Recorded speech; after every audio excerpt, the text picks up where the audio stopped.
जाते जाते good to C you वाला एक बड़ा अहम फैसला जस्टिस उमर अता बंदियाल साहब दे गए।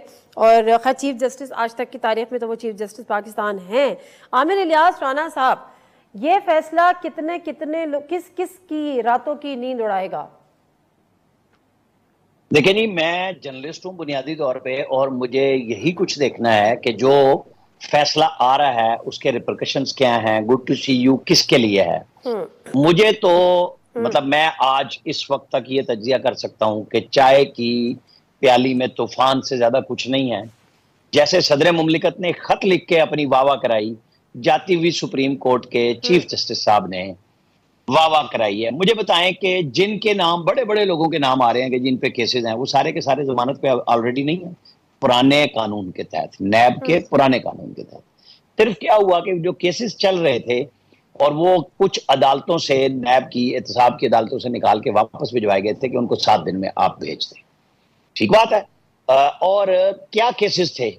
ये वो केसेस थे जिसमें इन्हीं अदालतों ने 2-2, 2.5 साल के बाद राणा साहब, जी जमानतें कैंसिल नहीं हो सकती?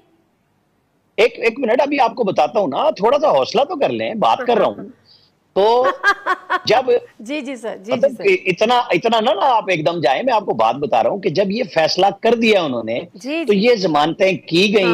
और गुड टू सी यू के लिए जजेस बैठते थे एहतराम से, इज्जत के साथ। हाई कोर्ट्स में भी घंटों इंतजार किया जाता था कि हमें जमानतें देनी है। ये उस शख्स के लिए तो बहुत अच्छा फैसला किया है, क्योंकि इन्होंने बिल्कुल नहीं छेड़ा जो आपने इब्तदाइये में कहा, ना 90 दिन का रिमांड है, वो 30 दिन ही रहेगा, ना ही जमानत का कानून कैंसिल किया है, वो एहतसाब अदालत के पास है, जिससे सबसे पहले फैजियाब हैं, जिसके बारे में बहुत लोग कहते हैं कि इमरान खान साहब फैजियाब नहीं हुए, उनकी अहलिया फैजियाब नहीं हुई, वो नैब के नए कानून के तहत जमानतों पे हैं। वरना एहतसाब अदालत से उनकी जमानत हो ही नहीं सकती थी, ओरिजिनल लॉ में जमानत थी ही नहीं। ये बात आपको पता होनी चाहिए जब तज्जिया करें, बात करें। तो जनाब, सबसे बड़े बेनिफिशियरी इस वक्त तक इमरान खान साहब हैं, कोई और नहीं है नए कानून का।